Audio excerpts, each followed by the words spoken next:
It couldn't be stressed enough. The 2020 PBA Philippine Cup will go down in history as one of the most memorable ones. The unprecedented circumstances, the painstaking process, the arduous journey. Now only 2 teams are left. Sigurado walang gustong umuwing kapos pagkatapos ng lahat ng pagtitiis ng ilang buwan.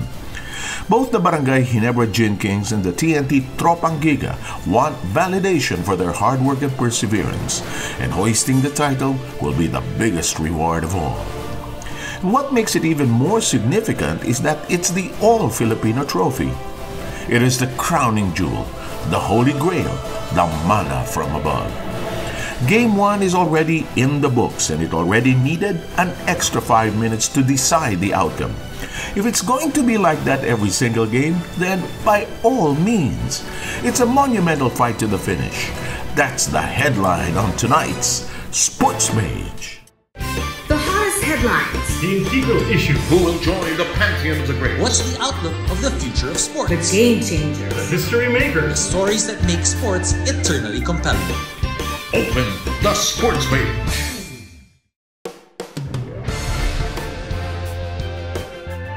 The current finals for the Philippine Cup between Ginebra and TNT Tropang Giga is the 125th best of 7 in the PBA since it was instituted in 1982. This is the 88th best of 7 finals.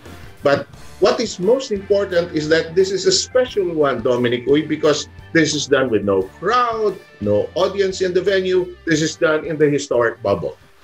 Seb, we have basically 2 weeks left in the PBA Philippine Cup in the bubble. Definitely historic. And historic din yung mga guests natin for today's Sports Page. Ang kauna-unahang free throw schooling guru ng Pilipinas, Coach Richard Del Rosario. And of course, ang TNT assistant coach, the first and only player that I know who broke the backboard when he was still playing in college, Coach Sandy Arespacochaga. And of course, 2 players, one from Barangay Ginebra, Aljon Mariano, and of course, itong si Kib Montalvo from TNT Tropang Giga. Guys, welcome to Sports Page. Morning. Okay, unahin na natin. Coach Richard Del Rosario. Nakita natin in game number 4, you were head coaching, natalo kayo, pero kagabi, si Coach Tim na ulit, nanalo naman kayo. Ano ba ang nangyari sa game number 1 in the finals last night? Una-una, historic, no? Feeling ko naman dinosaur kami dito. It was really close. Could have gone either way. It was a matter of 1 free throw, 1 possession. And I think both teams expect the series to go that way. Both teams are very hungry. TNT has not won a championship in a long time, has not been in the finals in a long time, and nakikita natin yung desire with the players and the coaches sa amin rin, because we haven't won the All-Filipino in a long time. So talaga may kanya-kanya mga mission yung bawat teams, and you can see the desire dun sa play last night. Even though it was game 1, kita mo players scrambling for loose ball, diving for loose balls. And, the value for possession talaga napaka-importante. And we expect a close series all throughout.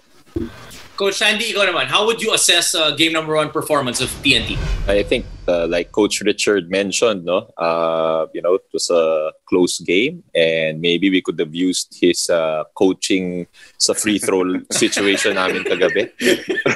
His coaching prowess. For us, more than just that, free throw or, just looking at a particular play.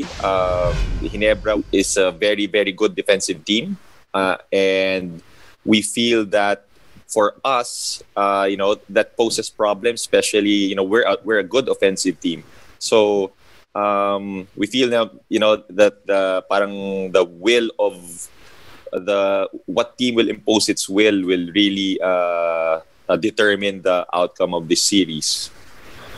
Aljon, ikaw naman, as an analyst, feeling ko ito yung best conference mo in terms of being able to contribute in all the different areas at talagang inaasahan ka for Barangay Ginebra. Tell us about yung conference mo so far. Yun naman talaga yung role ko sa team, to give energy and hustle. So doon ako nag-focus talaga, and lahat ng anything na ma-contribute ko to give us a win, yun lang yung gagawin ko talaga. Kib, you're pretty young in the league. but you had a number of big plays in the semifinals, getting more and more playing time.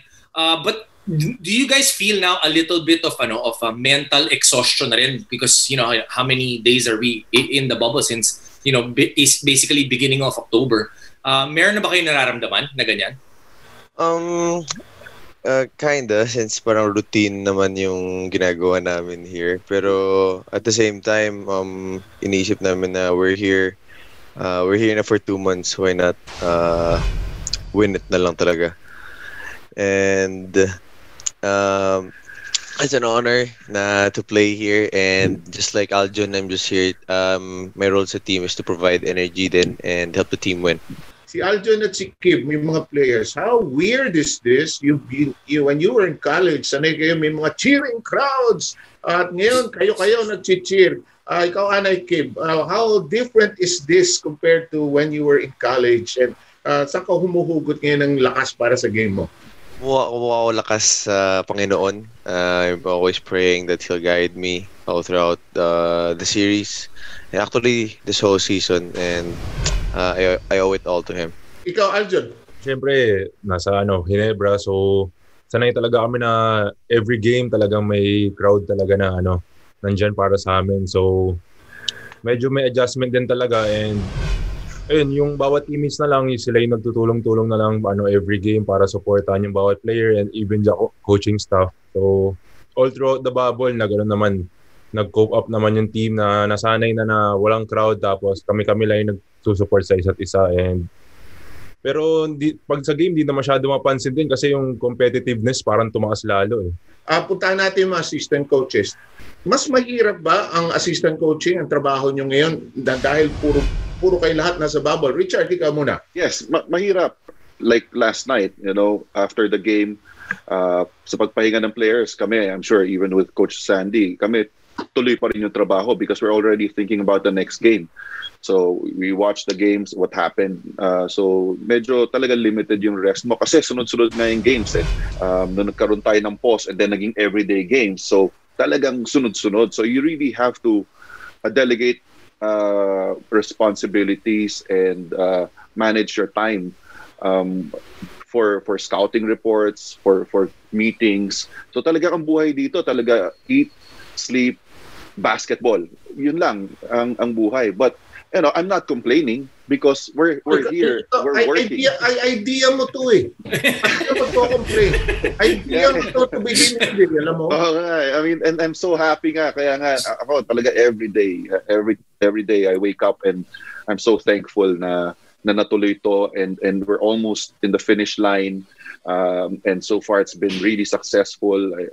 The PBA has done a great job in doing this bubble, and lahat ng teams naging close, and even I see posts from players, yung mga nakauwi na.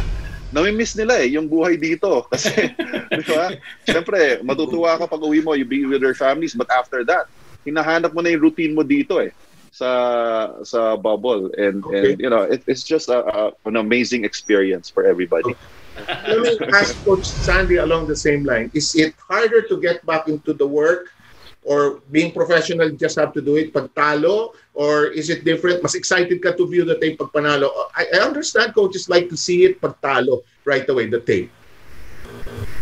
Definitely, because as much as possible, we'd like to learn from our mistakes, and I think that adds extra fuel na talagang you watch it and look at the details. That gives you extra motivation, especially in this series we're up against a great team like Ginebra and a great coaching staff led by Coach Tim and of course Coach Richard. So we know what's at stake, and we know that the amount of hard work that we need to put in.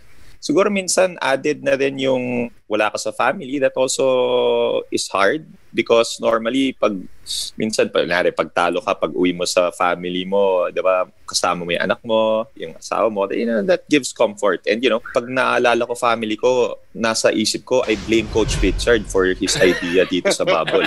That's first and foremost in my mind. No, but just kidding. What Coach Richard said, it's true. This is a unique environment where our family is here also eh. Naging team, yung family mo naging team na eh. So the bond that you create all the more sa team mo, nagiging family na. So that's where you draw strength from. That's where you draw encouragement from. And that gives you extra fuel pa. And of course, our families at home know that, this is work. And this is not just for us eh. It's for yung mga nanunood eh, mga kababayan natin, di ba? We give entertainment to them, we give comfort to them. So, naiintindihan na ng families namin yun. There are so many tough questions in life. Do dreams manifest our beings? What is love? What is the meaning of life? But the bigger question in this series, bakit ang hirap ibaksaw ni Scotty Thompson? Ay, tanongin natin ang mga bisita natin when Sports Page returns.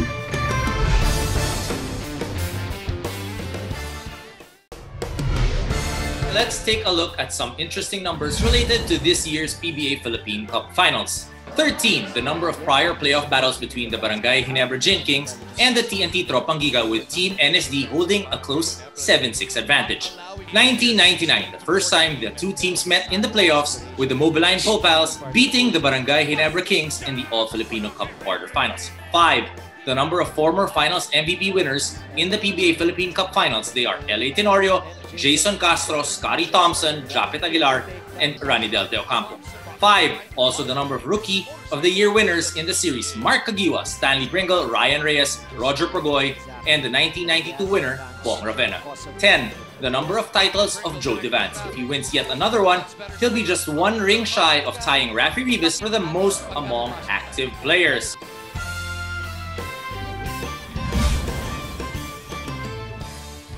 Okay, balikan natin ang ating mga guests. Umpisahan natin, Aljon.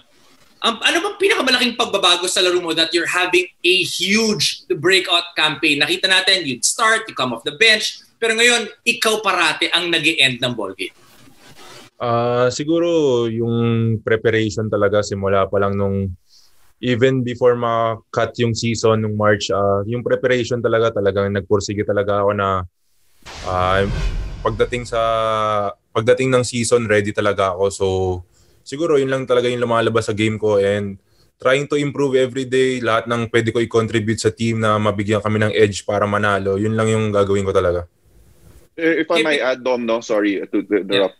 Yeah. I don't think as a coaching staff, we acknowledge that we won't be in this position kung hindi si kay Aljon also. You give credit to Scotty and to LA. But Aljon came into the bubble in great shape. And nung time na Japet, Joe were not in shape yet, sila yung nag-fill in nung void, and that's why nakalutang kami nung first few games here in the bubble. So I mean, you gotta give credit to AJ dahil hindi kami aabot dito kundi dahil sa mga players tulad niya. Kim, going to you. Like I mentioned, anong preparation mo naman coming into this bubble? Being in this team, relatively young in the league, wanting to prove something, and slowly but surely, nandun na yung pinapakita mo. And I remember you hitting that big 3-point shot in the semifinals, and the expression that you showed, parang nanalo ng championship. Actually, I was more focused on my body. Nagpapalakas ako ng katawan to match up with everyone. And I came in the bubble parang with a chip on my shoulder, trying to prove to everyone that I belong. So that's always been my mentality ever since, that I want to prove myself. Coach Sandy, coming off a loss, alam natin bubble, right? Pag finals, matalo ka, you go home, may konting distractions. You have your family to help you out. Now, coming off a loss, how difficult is it to prepare for the next game? And how difficult is it to forget? Diba, syempre, next game na agad usually ang sinasabi by the coaches. But for the coaching staff, the adjustment of coming off a loss, going into the next game, what is the process that you guys go through? Well, I think first of all, what you said about forgetting the loss and moving on to the next game, I think that applies to the players. But for coaches, you cannot easily forget yung loss. And I think that's good motivation and fuel for you to prepare better. Like Coach Richard mentioned, yung extra viewing time, you stay up late, and everything, and you want to avoid a similar situation that you'll end up losing for the next game. The situation here in the bubble, actually, for basketball diehards like us, actually, it's very good. It's very good, and it's very conducive to working. And this gives us an advantage, especially as coaches, to prepare better. Since you're all there, why don't you just all meet in the coffee shop, both the coaching staff, just talk about it. Just save time, and it would have been fun. Now, of course, that's easier said than that. But let's answer that question. Bakit ang hirap i-box? First, si Kib muna. Kib, bakit ang hirap i-box out ni Scotty Thompson? Every analyst is saying, put a body on Scotty. It's not working. Kib, bakit? Anong sikreto ni Scotty? He has great timing for the ball and kung paano siya position himself. And malikot siya when it comes when boxing him, when you box him. Na-box out mo na, pero before you know it, wala na siya sa tabi mo. Can you share, Coach Sandy, what is the best thing to do about Scotty Thompson, really? I think it's easier to answer what is the existence of being rather than giving an answer how to box out Scotty. But I think Coach Richard mentioned it a while ago, and also what Kib said. First of all, let's talk about Scotty Thompson. He's got not just great timing, but he's got a nose for the ball. He knows where the ball is going to bounce. Some players are really like that. A lot of people think scoring is the highlight, diba? You can come up with highlights of scoring, but rebounding, that's key to winning, diba? So Scotty, you leave the highlights to the other players, pero if you can rebound well and you aggressively pursue rebounds, you can be a very good basketball player. Ginebra out-rebounded TNT 60-41. They were outscored in the paint 60-38. Scotty Thompson had 9 rebounds. Japet Aguilar, 16. And just to amplify what Coach Sandy was talking about. Pass the ball to you, Dom. Alam naman natin, Sev, itong si Japet clearly got his dunking techniques from Coach Richard Del Rosario. Yes, we know diba? That. Coach Richard! Yung mga mahirap lang. Pero nakita... Excuse me, he started dunking college, nung tinuruan ko din siya nun. Kaya, yun naman pala. Who got this dress together, really? Yung mga player, nagtataka doon sa dalawang coaches nila. Okay. Coach Richard, what do you think has been the biggest change for Japet in the last few years? Nakita natin his first few years when you guys came into Barangay Ginebra, he was still shooting 3-point shots. Ngayon hindi na. Makita mo, a lot of his points are coming off passes. Maybe at most one dribble. He's not even trying to post up. But his numbers are up there. He's getting his numbers, he's getting his points, he's getting his rebounds. And last year he won Finals MVP. So what do you think has been the biggest change for him in the last few years? Just patience with himself, patience with the offense. Kasi before, masyadong gigil, and he would get frustrated easily. Right now, we're preaching you can't dwell on calls or non-calls. You can't dwell on a missed play. So you just have, sometimes we miss him on seals and then he gets frustrated, but we tell him just keep on doing it and then we'll find you the next time. And yun, na-embrace niya eh. And right now he's surrounded by very good guards, players around him that you just have to maximize the talents of your teammates for you to be effective. Patience is really a virtue, Seb. Ray Parks is now leading the MVP contender with the way he's been playing as of late. Are we finally seeing the guy we've all been waiting to see? Or is he just getting started? That and more when Sports Page returns.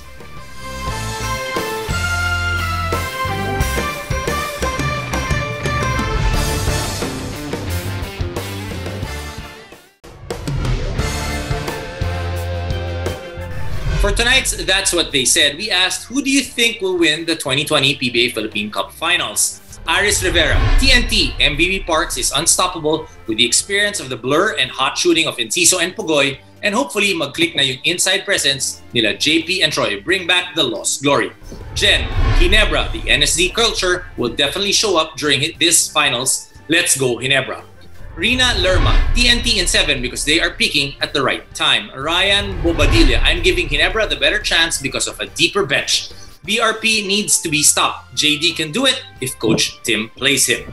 Okay, Coach Sandy, we were talking about Ray Parks. We saw last night there was a free throw that he missed in the dying seconds of the ball game. How was it? How was he in the bench after that free throw? And how was he after the ball game as well? I think that his teammates primarily did a great job lifting his spirits up. And, you know, we're not putting them, sayang yung free throw if you just made it. No, because he's hit a lot of clutch free throws for us in the past games. And we probably wouldn't even be here if not for those made free throws in the past.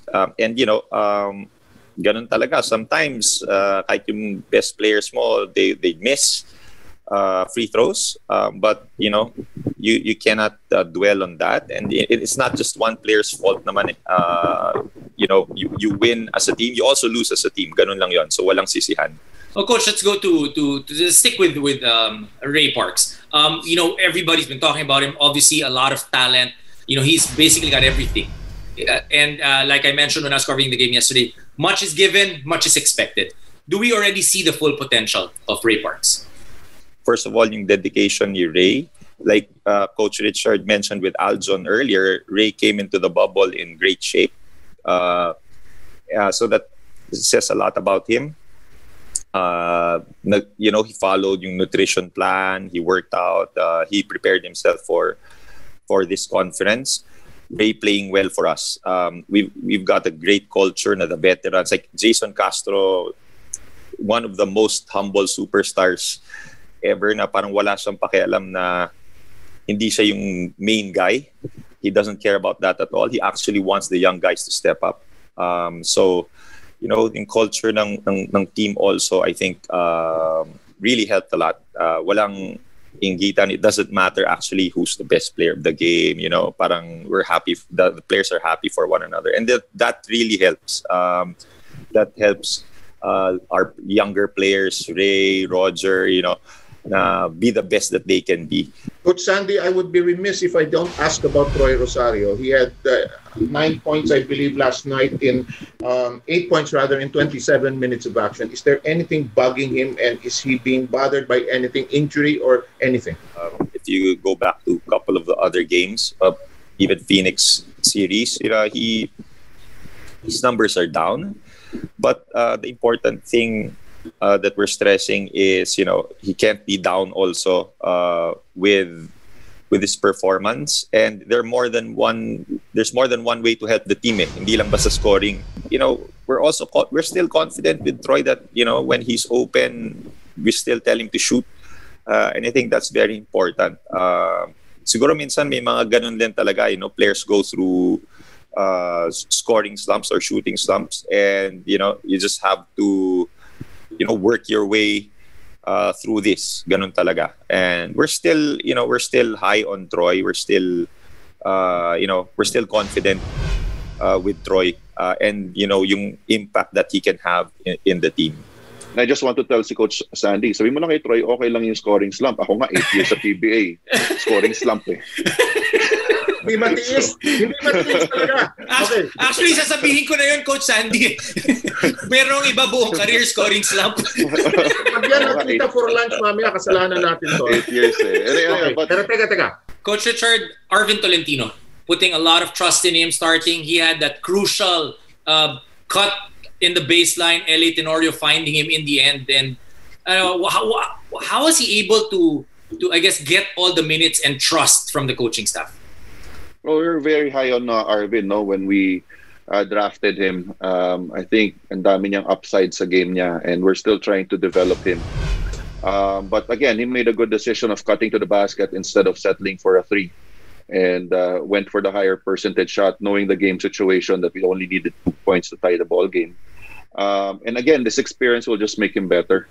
And we're hoping na yun, with the confidence he got from last night, magtutuloy-tuloy na yun. Kim, what are the things that TNT must do to equalize the series on Wednesday? 3 things, Kim.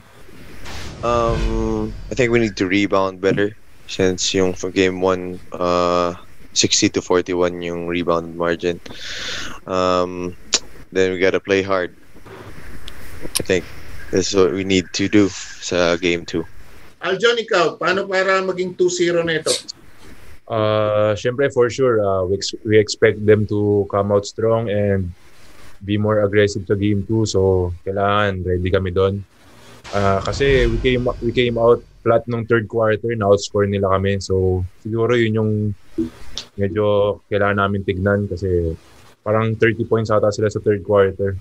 So, we gotta focus more sa more execution sa defense namin and ball movement namin. Coach Sandy, foremost concern for game number 2 to equalize. What's the top of mind aside from rebounding perhaps? Well, aside from rebounding, I think we need to rebound.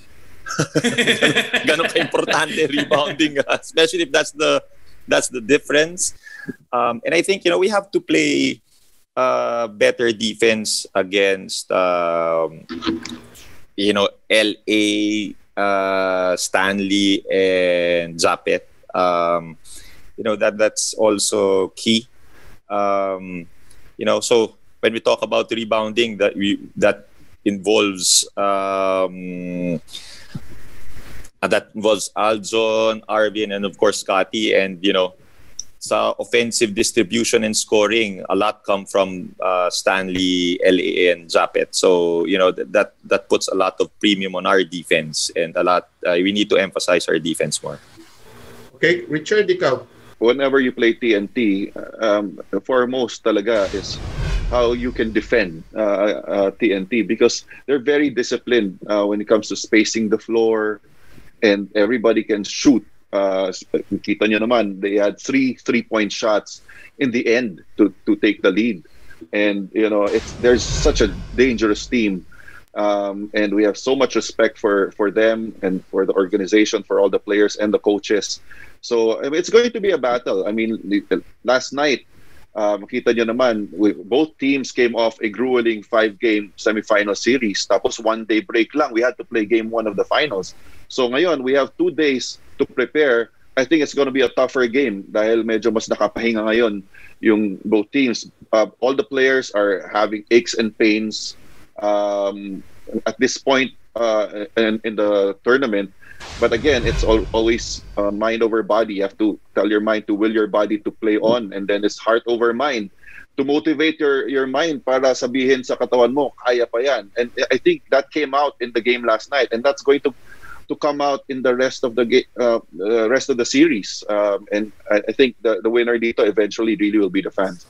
Coach Richard, thank you for guesting on Sports Page. Good luck to you, Coach Sandy.